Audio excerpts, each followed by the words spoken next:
Bentrovati al meteo. Pressione atmosferica in aumento e clima un po' più autunnale, ma vediamo insieme come sarà il tempo in questo inizio di ottobre. Sul Veneto giornata di venerdì caratterizzata da un tempo asciutto e stabile. Il cielo si presenterà sereno o al massimo poco nuvoloso. Non sono attese piogge.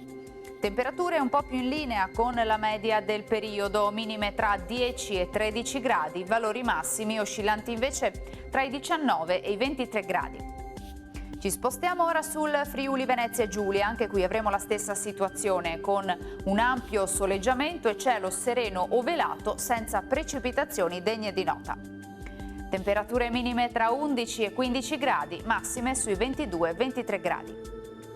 Infine ci spostiamo sul Trentino Alto Adige, dove avremo di fatto poche novità, perché anche qui avremo tanto sole un po' su tutti i settori, solo con qualche innocuo addensamento. Temperature minime intorno ai 12-14 gradi, massime sui 22 gradi. Dal meteo per ora è tutto, vi auguro un buon proseguimento con Antenna 3.